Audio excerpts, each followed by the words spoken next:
And welcome back to another episode of the Still Curtain podcast. I'm your host, Tommy Jaggi, editor of StillCurtain.com. Joining me today is my co-host, Shayne Kubas, contributor for Still Curtain. Shayne, we got a lot talked about today. We got a big divisional matchup against the Cleveland Browns coming up on Thursday Night Football tomorrow. But first, let's dive into our Steelers-Patriots recap. That game did not go as planned. I predicted a Steelers win. I really thought that the game would be close. I thought that the Steelers would pull out a game in what proved to be a slugfest in a low-scoring affair. I told everybody to hammer the under. The point total was well under, and Steelers just could not do enough offensively. They ended up falling 14-17 in that contest. What are your biggest takeaways from that? It's got to be about the offense, right? This is what we talked about going into that game. Like, we wanted to see them bounce back and prove they could move the football consistently. And once again, they could not do that at all. The run game still wasn't really productive. It was a little bit better for the backs, at least, than it was in week one, but still not very good. The pass blocking and run blocking was better than we expected, so that's really what's concerning about that, is the fact we still couldn't move the ball, even with the offensive line playing better than I think we all expected. And they really need to change things up for next week or for tomorrow coming up if they're going to do anything different on offense. Yeah, I mean, it was much of the same like we saw in week one. It's just not good enough offensively. So let's dive right into the winners and losers. We got a lot to cover today. So winners from this game, I can go ahead and go first. I thought that the Steelers defense in general did a pretty good job, with the exception of the pressure on the quarterback. Like that, without TJ Watt there was just nobody to get consistent pressure. Again, though, they held their own. It wasn't a perfect performance. Didn't have the 5 takeaways like they did in week one. But I thought that the defense in general did a pretty good job containing the run until that very last drive there. And then in the passing game, I was a little bit frustrated with all of the posts and slants that the Patriots were consistently able to hit, but it didn't amount to much. Like, it wasn't the reason why the Steelers lost this game. They only surrendered 17 points by the end of the game, and 7 of that was on the big touchdown reception that Ahkello Witherspoon gave up, where he was in position, couldn't quite make a play on the ball. And so the nickel and diming really didn't hurt the Steelers too much. On the other side of the ball, I think that the offensive line actually did a pretty good job. Like, this unit it's a pleasant surprise, to say the least, but it's a little bit frustrating that the offense is still performing as poorly as it is, with the offensive line actually stepping up and doing their part.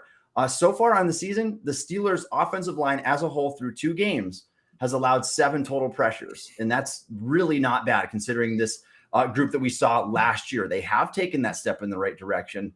And we'll see if they're able to continue doing that tomorrow night against the Browns. So Shayne, who are your winners from week 2? I think winners go, you kind of hit it on the head. The defense overall really stepped up to the plate outside of the pass rush. I think that's understandable considering how much of an impact Watt has. And even though Highsmith, I think, is a really good player, he did his best. He had a little bit of pressure occasionally, but he didn't get home quite fast enough. And Jones was able to escape the pocket and pick up a couple yards where he still made an impact, just not in a sack or pressure. And the rush defense outside of the end of the game was pretty good. I think they just started to key in on what they were doing, and they were able to take advantage of that.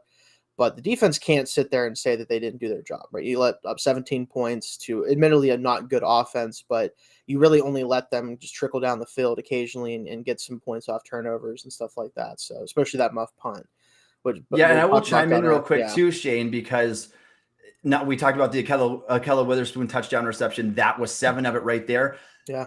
More points came off of the Gunnar Olszewski muffed punt, where they were already right there in the red zone, ready to score again. And so, like we said, the nickel and diamond didn't do much. I thought the defense did a good job overall. Yeah, I think that the thing about it, though, is that although it didn't really allow any points, they didn't get anything out of those drives except for, like I said, the big touchdown and the muff punt. I'm surprised they didn't get a little bit more aggressive with trying to take away that stuff, just because this is a Patriots offense that, outside of the one play to Aguilar, who had a really good game overall, and Myers over the middle, they don't have a whole lot going for them, especially in the passing game. So I was definitely surprised that they weren't a little bit more aggressive there, try to take away more of that stuff in the middle of the field. But again, ultimately, it didn't make a difference in the game. It was really the other things that happened around them.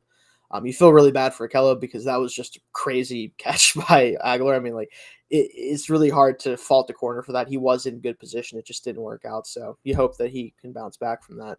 As far as winners, like you said, the offensive line in general has just played way better than we expect them to start the year. And you touched on it. The fact that we haven't been more productive on offense than last year as a result is what's really concerning. And we're going to talk a lot about that today for sure. Yeah, and then we go back to Witherspoon one more time. On paper, it's going to look like an awful game from him, and it wasn't his best performance. But man, if he's just able to get a hand on that ball right there, like it's going to improve his passer rating when thrown to, all that kind of stuff. So I'm not worried about Witherspoon. I think that he's the best corner that this team has. I think he's going to end up being that guy that typically takes their top target away on that left side over there. But I feel like the defense, again, in general, played pretty well. Let's get to our losers. 2 big ones this week, and I wrote an article about it. And man, I went back and watched the game in the broadcast view. I went and watched it all 22, and it is so hard to come away from this game and not point fingers at Matt Canada and Mitch Trubisky. Like, those are the 2 guys. It's like everything else would have been good enough. Like, the running game wasn't great, still only averaged 3.8 yards a carry, but again, it's a step in the right direction from what we've seen and how bad this unit really has been over the last couple of years. The passing game, not so much. I mean, there was the route concepts were poor. Going back, you could see like there was a play that I watched that there was 3 curls and a go route. Like Seth Walter, ESPN, he was making fun of how poor George Pickens is being used right now, basically on goes and curls in fade routes. And that's like his route tree. And so there's just no creativity on offense. I think that it was a combination of things. I think that Trubisky did also miss when there were opportunities, although the opportunities were limited down the field. He did miss some receivers, and I cut some of those plays up as well. And so, like, if I was just to give like a split here, like of who to blame, I would say like 65% Canada, 35% Trubisky, but it's certainly those 2 players for me. Do you agree or disagree? I definitely agree. And I think it's funny you talked about them as a joint kind of thing and trying to split the blame and we talked about it earlier as a group. Like, I think that Canada is trying to be very conservative with his offensive approach because he doesn't trust that the offensive line, even though it's performed above expectations, can hold up. And I think that in general, he wants to create yards after catch. He wants to get the ball out quickly to his receivers. He is a college guy ultimately, and that's kind of how he's taken his approach to the league, which it doesn't work like that, especially when you have the personnel that we have that can get down the field and can create big plays. You don't want to limit them to what they've been doing. But then on the flip side, Mitch is feeding into that more than it would be because he himself is very conservative as a passer because of the issues he's had in his career reading the field, going down the field. You go back to his last few starts with the Chicago Bears, the average depth of target had to be under 5 yards. Like I feel like maybe it was a little bit more than that, but it couldn't have been much more than that, right? Like he was just saying, I'm taking what's there. I'm not going to try to do anything crazy. I don't want to lose my job, basically. And I think that in his head, he's just reached a point where he doesn't feel confident going down the field and actually creating big plays unless it's like an out of structure thing where he has no choice but to do so. Yeah, I think it's a really bad combination for the Steelers, honestly. And it's sad because the offensive coordinator and the quarterback means so much and they're so important to the offense. But Trubisky's unwillingness to take shots down the field, specifically over the middle, we're going to talk about that in a second. Combine that with Canada just trying to play ball control offense. Look, it's hard to play ball control offense when you can't run the football and you can't control the clock. And if you can't do those 2 things, you need to scrap that game plan because that's not working. And all it's going to do is you're not going to be able to score points and it's going to get your defense gassed. This defense played 100 snaps in week 1, 100 on the dot, counting the extra inning of overtime there. And so that is not a recipe for success at all. I think that Canada and Trubisky are largely responsible for just the sheer lack of offense in general. This offense has scored 15 points per game. If you look at team rankings or wherever else, it's going to tell you 18.5. Minka scored a touchdown defensively, and so that counts towards it. So the offense itself has scored 15 points a game. If you take away overtime, they've scored 13.5 points a game, which is right there near the bottom of the league. And so that it has to improve. Like, it has to improve. And I feel like it's got to be a combination of both. I think Trubisky needs to be more willing to throw the ball over the middle of the field, and Canada needs to be more willing to loosen the reins on him and allow him more of these true pass sets where he can make plays instead of all this scripted stuff where he's rolling to the right and throwing to Claypool for a 4-yard out or having a scripted screen pass, whatever it is, they need to, they're feeding off of each other right now and not in a good way at all. So let's talk about our biggest takeaway from this game. If you have one takeaway from this game, Shane, what is it? For me, it's that Canada needs to completely throw away his game plan and start again. He needs to go into what, if you want to, people say going into your lab, right? Figuring stuff out. Mm-hmm. He needs to come up with a way to force Trubisky to look for the big play first. Give him looks where all he has to do is make a read on whether the guy's open down the field. If he's not, fine, check it down. But it has to be the primary read on the play, because you can tell all these like rollouts, all the little things you're doing. The primary read and what he's supposed to do is dump the ball off to whoever it is. It's not him looking downfield first and then deciding to check down. They're built-in little plays that are basically extensions of the run game almost at this point. And that's fine. You want to sprinkle those in and make guys come up and tackle, give your guys a chance to break tackles and run down the field. But if you can't complement that with shots down the field off those same looks, they're just going to keep coming up closer and closer to the line. I mean, corners don't even backpedal half the time against our receivers at this point. It is that bad. Like, they don't even have to worry about the threat of the deep ball or any of that going on right now. So until he can scheme that stuff up and make Mitch say, tell him, hey, I understand you don't want to make a mistake. If you see a shot at it, throw it. If it's intercepted, I don't care. At least the defense has to wonder if you'll throw it that. That's almost what you have to tell him, I think. And maybe that won't matter. Maybe you still just take the check down. But at least if you try to do that, you're going to give yourself a chance to create plays on offense and not just keep dunking down the field for nothing. Yeah, and that's been my mentality too. It's like, what's the sense of only taking a sack or two per game or throwing 0.3 interceptions per game or whatever it ends up turning out to be if you can't move the ball and if you can't score? And so I agree with you there. I'll go a little bit different direction. I'll say Trubisky and some Canada sprinkled in together. The most concerning thing for me, for the biggest takeaway that I have from week 2 and going back to week 1 collectively, is just no pass attempts over the middle of the field. Get this, according to Next Gen Stats, there's been 9 total pass attempts of 71 that have gone beyond 5 yards that haven't been to the sideline.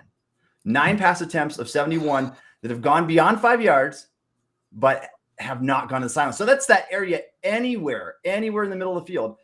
It's just not being utilized at all.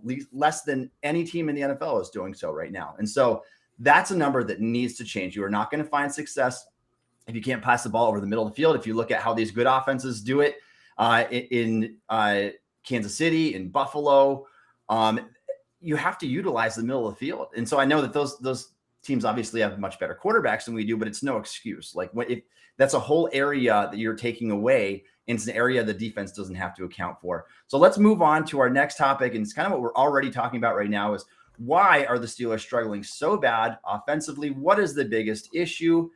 And how can we fix that? Shane, do you want to go first? Yeah, and I kind of think you touched on it, is that part of the field, the middle of the field, is something that has to be utilized more, whoever the quarterback ultimately ends up being. And I think part of it for Mitch, at least, right? Like, obviously the concepts aren't going there. They're not getting the ball into that part of the field. And they should be, with guys like Chase Claypool, who can take the top off through the seam.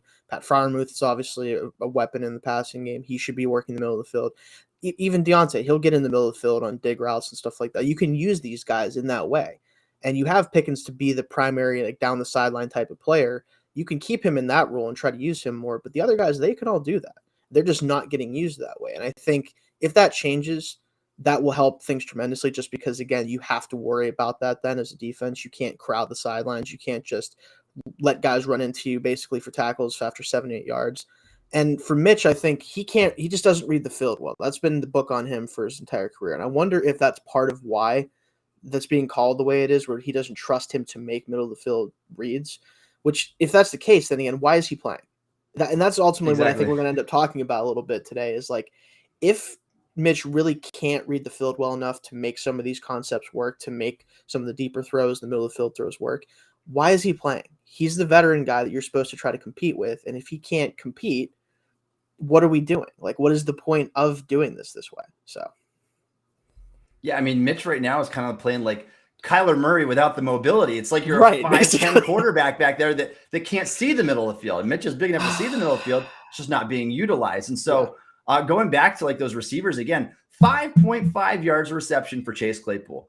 That's a far cry from like the 13 yards per catch that he's usually averages. And obviously he's using a different role. He's used from the slot. But I expected to see more seam stretching from the slot. Yes. Some wheel routes out from the slot where you get him out to the outside, kind of like they did in the preseason. He had that big play in the preseason. There's been none of that. I mean, it's only been these scripted plays where Claypool is running an out route one way or the other. And so you need to get him involved. You need to get some routes for George Pickens going across the middle of the field. Like, this guy is only used on the sidelines right now. Goes, fades, curls. That's his route tree. And the same for Deontay Johnson as well. I mean, Johnson is the most used of the receivers so far, but you're still using him primarily just on the boundaries and underneath. And so they've got to find a way to open that up there. Let's talk about who's to blame again. And both of you and I already touched on Trubisky in Canada, and we agree that it's primarily those two right there. Would you add anybody else to that? Like, who else do you say, like, if it's more than this, if more than this is the problem is why the Steelers are only scoring 15 points a game, who else is it? I hate to say this because, and I think that it's being overblown a little bit on Twitter this week about this player, but Najee's not looked like a guy who can hit the hole properly and find the right way to go. And there's been some plays that have been pointed out, and like, yeah, some of them you could argue like, yeah, the defensive tackle might shed and come inside and tackle him, or the linebacker might, and that's fine. But like, he doesn't look quite as explosive as last year, even though he isn't the most explosive player, especially north and south. The foot's probably bothering him. I'm sure that's part of it, but he either doesn't trust his offensive line or is still struggling with his vision a little bit. I think it's probably a little bit of both. He definitely needs to step up and create some more yards in the run game, because the line, although it's still not great as a run blocking unit, it's not as bad as we expected. Same thing with the pass blocking. Pass blocking's improved more than run blocking, but it's still, there's holes there that last year they weren't there. And he needs to hit them and get 7, 8, 9 yards instead of trying to bounce everything outside. Yeah, I agree with you there a little bit. I looked at Najee on the All-22. I do think that he could be hampered a little bit still because of that foot injury. But there are some holes. There are some. There's not a ton, but there are holes in the holes that he's missing. And you'd like to see him be able to correct that a little bit. And what I said on Twitter the other day is what's most concerning to me is that the offensive line actually, I mean, this isn't the concerning part, but the offensive line is playing better than expected. Yeah. They're grading out well individually. They're grading out well as a unit, according to Football Outsiders.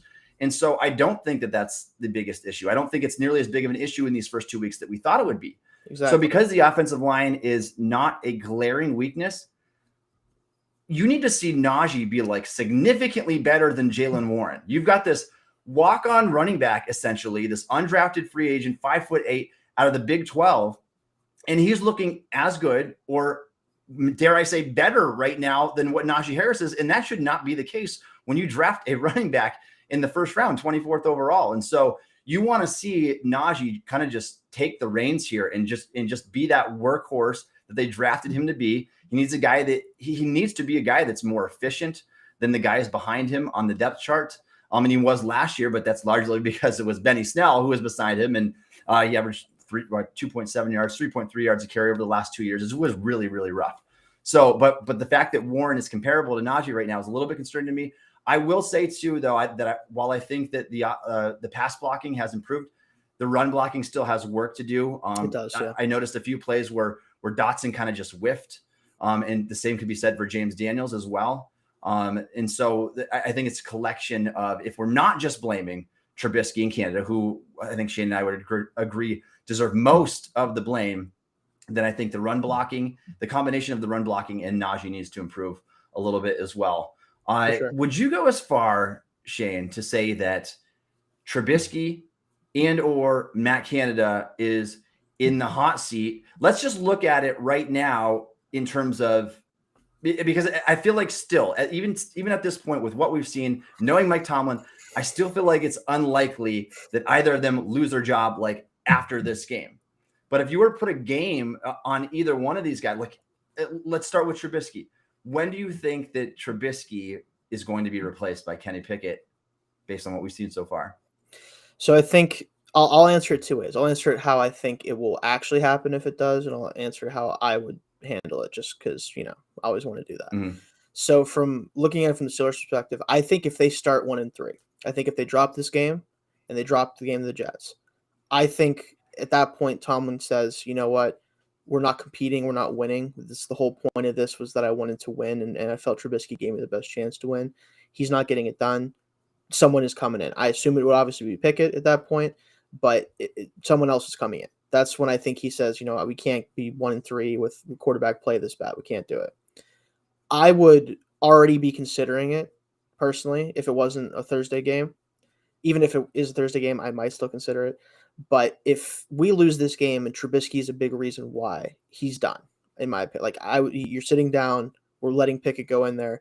Because at the very least with him, I trust that he's going to try to target any guys that are in the middle of the field. He's going to try to target. That's what he's really good at, hitting those intermediate throws over the middle of the field. He's really good at that. He feels comfortable doing it. So even if the plays don't go there consistently, when they do, I feel confident he's going to hit them. It's going to be an improvement to some degree. And I think that's what's so concerning is I'm so confident at this point that Pickett would be an improvement. And it's not even because I think he's fantastic right now. It's just that I know he's going to hit the parts of the field that aren't getting hit right now. Yeah, I agree completely there. And I mean, let's look at the schedule right now. Like the Steelers have this game tomorrow night against the Browns. You've got 10 days off after that before your next game. Now, I'm not saying what the Steelers need to do, but if there's a time, and if, let's say Trubisky has another third game in a row with 5.1 yards an attempt, an abysmal offense, and can't even put up 16, 17 points, Tomlin's really got to be thinking hard about that at that point, right? I got 10 days off. I can get my rookie prepared to come in. And not only do you come in on 10 days, you come in your next game is home against the New York Jets. And so that one there, it makes sense. Like that kind of be like a confidence booster game, potentially. Not that the Steelers are guaranteed to win that by any stretch, especially considering the play calling. But it does make me wonder. Let's shift gears for a second. Let's talk about Matt Canada. I think you and I would both agree that Trubisky's losing his job before Canada, right? Yeah, unfortunately. So, is there anything like I know how the Steelers operate typically, and they don't like to do like mid-season firings with their coaches. Is there any way that Canada loses his job during the season, or did the Steelers wait until the offseason, or does he show back up again next year? So I could see two scenarios. I think that it is very unlikely that he is actually fired prior to the end of the season. I could see a scenario where Tomlin takes play calling duties away from him and makes it a joint effort between the offensive staff. Maybe get Sullivan involved, the quarterback coach, maybe get some other guys involved, try to build out a different game plan and scheme for this team, right? Especially if they do change quarterbacks, if you want to try to target where Kenny Pickett is really comfortable with. That, I think, is an option. I think the other thing that we could see is that Tomlin basically tells him, you need to change the offense to better fit our guys, or you're not going to be here. I think he gives him an ultimatum, and Canada ultimately kind of just says, fine, I will adjust things a little bit. Because at this point, if he hasn't done it already, he's going to have to be told to do it. It's going to have to become an ultimatum situation. I don't see how else it's going to happen if he hasn't looked at the game film so far and said, man, maybe I shouldn't be doing a lot of this. Like, if it's going to take that, I hope that someone, whether it's Tomlin or whoever else may have the authority to do so, tells him this. But I don't see him getting actually fired. It's either going to be a joint effort or he's going to have to be forced to change this game up. Yeah, I think that's the case as well. It's just that just seems like such an un-Steeler move. Like they're loyal to their coaches to a fault. And so I think that that's not going to come until the end of the season. And I honestly, with the way things are going right now, I'd be surprised if they didn't make that change. Even though Canada hasn't been here all that long, they're not going to be able to keep going on when there's no offensive production at all. I hope it's the ultimatum scenario, if not a Matt Canada firing, which seems unlikely. But the ultimatum of you need to get more aggressive. You need to call more plays that allow your quarterback more freedom with his decision-making and throwing the ball over the middle of the field. And so I hope that's what it is. They need to do something here to get a spark. But yeah, I think it's safe to say that both of these guys are in the hot seat. It's just that Trubisky is almost certain to lose his job before Canada does, even though, like I said, I would probably blame Canada more so than Trubisky for how things are going right now. Yeah, I'm hard pressed not to agree with you there. Okay. All right. If you are a fan of the Pittsburgh Steelers and you'd like to support this Steel Curtain podcast, please consider subscribing to the Steel Curtain podcast on YouTube We appreciate your support. Let's dive into the Steelers versus Browns. Big matchup, Thursday Night Football. Both teams sitting at 1-1 right now, coming off of losses. The Steelers obviously lost 14-17 to the Patriots. The Browns dropped a heartbreaker, a game that they thought they had in the bag, in a 31-30 loss to the New York Jets, the team that Steelers play next week. The Steelers opened this game on the road, and actually the opening lines were different depending on how you go to. Some had the Steelers +3, and some had them as big as +5.5. The line was up to 5.5. The Steelers underdogs 5.5 at one point. Right now, most lines have them at 4.5-point underdogs. Do you agree with where the line is right now for the Steelers, and what would you take on that? I think it's totally fair because when you're on the road, it's a quick turnaround.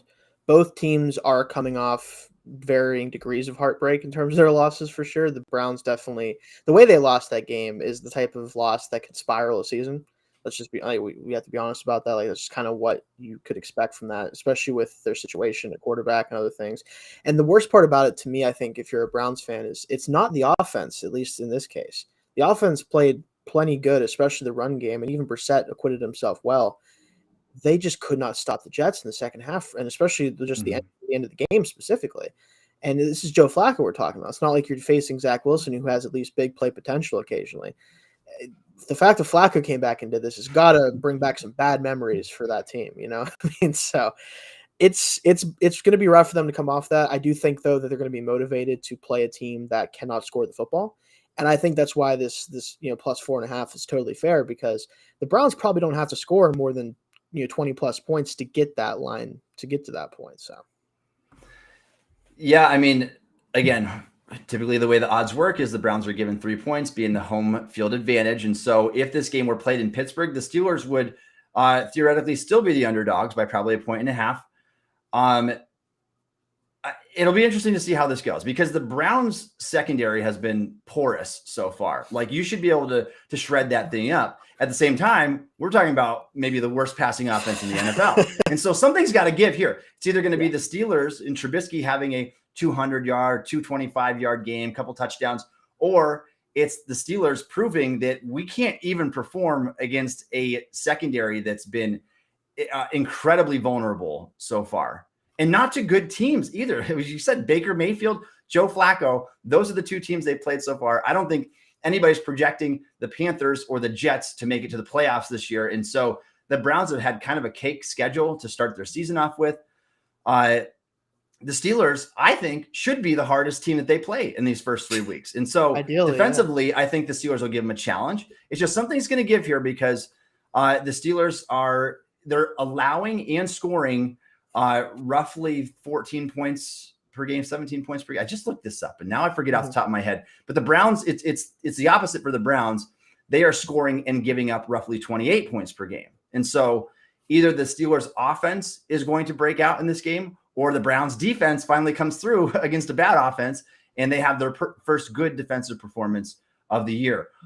So one thing that I want to talk about this week in particular is an advantage towards the Steelers. I know that we don't have TJ Watt, huge impact player, a guy that honestly, like I said before, probably means more to the Steelers than their starting quarterback does, because that's the difference between Steelers starting quarterback and their backup. You'd rather take a defensive player. He's that good and he's that impactful. But the Browns have a lot of injuries this week. Yeah. Jadeveon Clowney already ruled out. He's obviously the guy playing opposite of Garrett. Never a huge stat production guy, never topped 9 sacks in the season before, but a guy that's going to get consistent pressure, is very good against the run, very dependable pass rusher on that opposite side. In addition to that, they have 10 guys on IR right now, one of which is Chase Winovich, who is the backup to Myles Garrett and Clowney. And so they're kind of just depleted depth-wise all around the roster. And then you add on top of that, Joel Bitonio has not practiced with a bicep injury, and Jack Conklin looks like he's going to play, but he's been dealing with an ankle injury. And so that's a lot of things stacked on top of each other, especially you consider the only person on Steelers injury report right now is Devin Bush. So how big an advantage do you think that gives the Steelers this week? I think it does give them an advantage, especially, like you said, Clowney being out in the run game, because whoever's going to be opposite Garrett, if Garrett's even super healthy, because he was dealing with something apparently with a neck injury, they're not going to be able to hold up as nearly as well as Connie is, especially against the run. Like the pass rush, he's a good pass rusher, but it's not going to be as much of a difference. I think it's going to be, can we take advantage of that in the run game? Can we finally get push, and can we open lanes that Harris is comfortable running through? That's going to be a big thing. And just in general, anytime you're the healthier team, you are theoretically in a better position to win than you would be otherwise, especially if it's a player like Clowney that is a big part of their defense. Yeah, so let's go ahead and take a look at the players to watch for this week. We're talking about Garrett, so let's stay right on that subject right now. That is the player. That is the guy that you need to single out on offense, and you need to say, I'm putting a running back on him. I'm putting a tight end on him. I am chipping him. I am not leaving Dan Moore on an island, especially considering the circumstances. Jadeveon Clowney, like we said, is out of this game. You'd no longer have to worry about Okorafor on the opposite side, if you even did too much to begin with. Right now, Okorafor is rated as the 4th best offensive tackle in the NFL. I don't know if that's going to hold true throughout the season. That's something tells me yeah, it's going to trend down a little bit. But do you know who Okorafor is going to be going against this week? It sounds like Isaiah Thomas and Alex Wright, 2 rookies who have a handful of snaps combined so far. And so that's not a matchup I'm worried about anymore. And Okorafor is going to take care of business on that side. I fully expect him to. Shift the focus to Garrett. Garrett has been a stud so far early in the season. That's nothing new, really. That's just the player that he is. He's up there with one of the best in the league. He's front runner for defensive player of the year, all those things. And so stop him at all costs. That should be your offensive game plan. And I don't care if it takes a max protector, an extra guy in there at all times.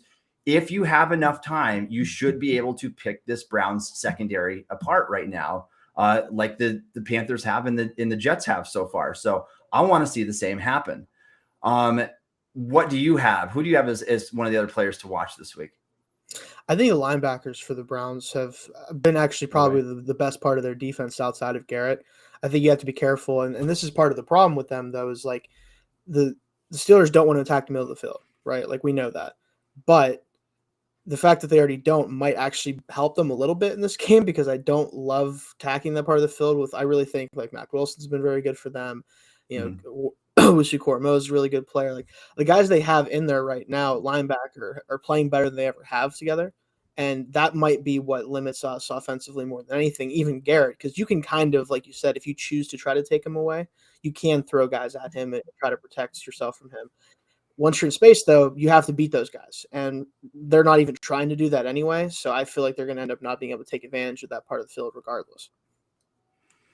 Yeah, let's. I agree. That's definitely something to look at right there. And it'll be interesting to see if they try to adjust their game plan. All if they go in with the same exact script, and then it wouldn't matter anyway. Then you're going to keep doing what you're doing, sidelines and everything underneath. Anything else that you want to add, Shane? Any other players, matchups to watch this week? I think you got to be careful, even though the secondary hasn't played well so far. You have to be very careful of Denzel Ward, because he's the kind of guy that if you throw something out there to the sideline and he jumps he's gone. He's got too much speed. Yeah. He's going to be a pick six if you throw it late to that side of the field. So Mitch has to be very careful, making sure his timing's on when he's going to the sideline, because as good of a route runner as Deontay is, if Ward can break on something, he's taking it back. And that's something we can't afford to give them points when we can't score any ourselves right now. Yeah, and on the opposite side, Amari Cooper's coming off of a good game. I don't necessarily view him as like this Jamar Chase level threat that you're going to exactly draw all of your attention to, especially when Jacoby Brissett is throwing him the football. But so what I will say, though, is they do need to account for him coming off a 9-catch, 100-yard game and played pretty well last week. But more importantly, I think the big test on that side of the ball for the Steelers this week is going to be Pittsburgh's run defense against Nick Chubb and Kareem Hunt, two guys that combined for almost 200 scrimmage yards last game alone. Boy, what would we give to have Steelers running backs combined for 200 scrimmage yards? We can't get 200 passing yards in a game. Yeah, I would just like 200 yards, in general, from either side. 200 yards, give us 200 yards. Yeah. Yeah, totally. So, I mean, containing those guys is going to be key. This is the biggest challenge they faced so far, bigger than Nixon, because the Browns' offensive line is good, although banged up.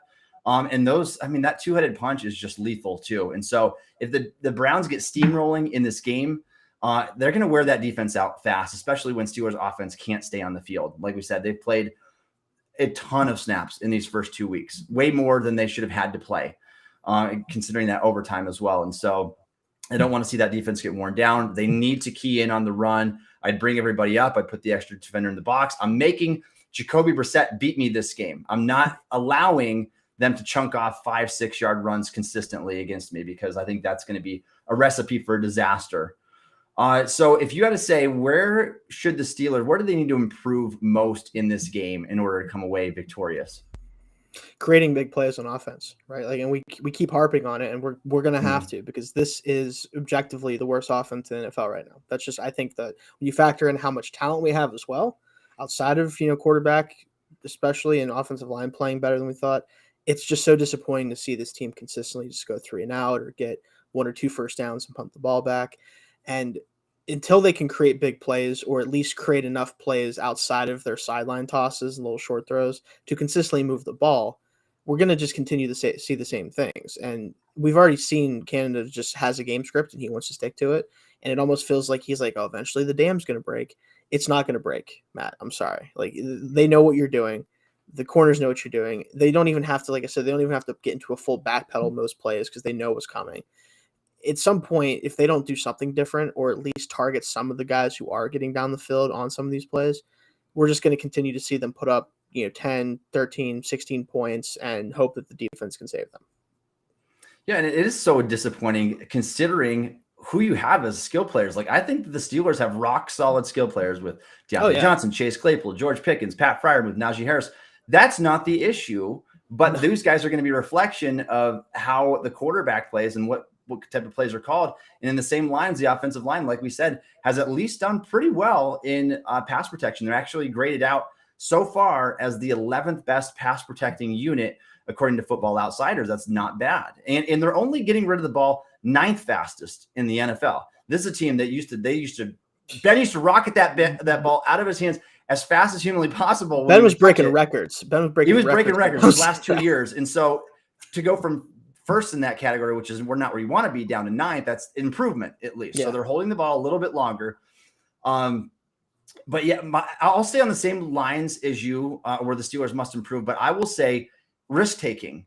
And so that goes with what you're saying. But it doesn't matter to me if Trubisky has to take an extra sack or 2 or 3. If it's going to make us be able to find somebody down the middle of the field, be able to open up the offense, have more firepower that can actually lead to points, it's worth taking a few negative plays now and then. You saw what the Bengals almost beat the Steelers and should have beat the Steelers. We talked about this, the blocked extra point, the missed chip shot field goal. And that was with Burrow turning the ball over 5 times. The Bengals turned the ball over 5 times, but they had enough firepower still, and they were taking enough chances. They still almost won that game. Like I said before, what is the sense of not taking chances if you can't run the ball and you can't control the clock? 2 things the Steelers can't do. And so because of that, they need to make up for that by taking more risks over the field. You need to throw the ball there, even if you're trying to fit it in a window or throw it 15, 20 yards down the seam. It's going to get the defense on their heels at the very least. It's going to force a defender out of the box. It's going to open up things for the run game. So I think that is definitely an area of improvement that they need to show this week. We'll skip the keys to success. We kind of already talked about that. We're going to go right to our game predictions, Shane. So how do you see this game playing out? I know both you and I picked the Steelers last week, right? Mm-hmm. And they let us down. All right, so what do you see going? How do you have this going for Thursday Night Football here? So I've tried to avoid doing this because of the way the schedule laid out for the Steelers, but I'm finally going to pick them to lose, because I can't look at the first 2 games on offense and say, you know what, I can trust this team to get me 20 points. I think they're going to have to score at least 20 points to win, and I don't think they can do it.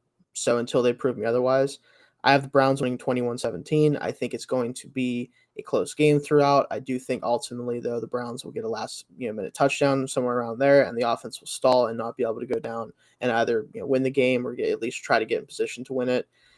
And until they show me otherwise, until Canada and Trubisky together can show me that they can make something happen on offense that we haven't seen already, I'm probably going to have to continue to pick like that, because I just can't trust them to score 20 points, which is sad in today's NFL. I like your logic behind that, and it makes perfect sense. And that's the way that I want to go again. But I have a feeling this week Tomlin is going to be in Canada's ear. I hope so. 2 games in a row.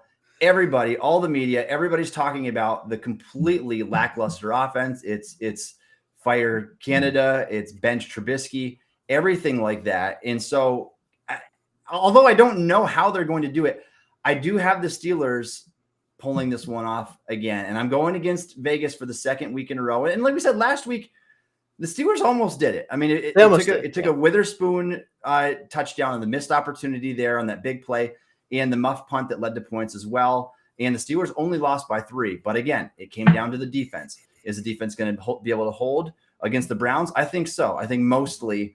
And I have them holding the Browns to 17 points. The question now becomes whether or not Steelers can score more than 17 points offensively, because they haven't done it yet this season, although we're looking at a fairly small sample size. I've got the Steelers winning 20-17. I do think they get a bit more aggressive this week, although I think the game plan is going to be mostly the same from what we've seen. And Canada's not going to change things up too much, but perhaps they just have a bit more success doing it this week against a defense that I think is much worse right now than the Patriots defense last week. Anything else you want to share today, Shane? I did kind of have like a hypothetical for you that I thought you might find interesting. So let's say it's 21-10 going in the fourth quarter, right? On Thursday. And the offense has done absolutely nothing. Our only touchdown was off like a turnover that was like a 10-yard drive, and we scored on it. And Trubisky has an interception or 2. He's not getting anything done. Do you think there's any chance that we see Pickett step out on the field in the fourth quarter of a game in that situation?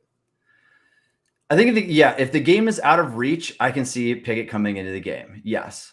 I can't see Trubisky getting benched early for any reason, really. Like if we're talking like second quarter of the game or coming out of the tunnel with Pickett, I think it would have to be, I really do. I think it had to be a blowout one way or the other. And we know the Steelers aren't blowing out the Browns with the way that their offense is right now. Yeah. So I do think there's a chance he could. And we'll keep an eye on this because, man, this is not just a story for this week. This is the story of the year. This is what fans want to hear. They want to see, when is that guy, the guy that we drafted to be the franchise quarterback, when is he going to come step onto the field? And like we said, after this week, the Steelers have a 10 days off before they have to get prepared for the New York Jets. So it'll be interesting to see what they decide to do after this week. I kind of think it's going to be later, but you got a manageable opponent. You've got a lot of time to prepare. If Trubisky puts up another dud like he has the first 2 weeks, it'll be something to keep an eye on. Yeah, I think it makes too much sense at this point. Yeah, I think so. And I think at some point you just have to cut the string there, and you have to move on and try to give yourself a spark. All right. Thank you for joining us on the Still Curtain podcast today. You can follow Shane on Twitter at Shayne Kubas. You can follow me on Twitter at Tommy Jaggi. You can download the Still Curtain podcast wherever you get your podcast. Also check us out on YouTube. And thanks for listening to the Still Curtain podcast.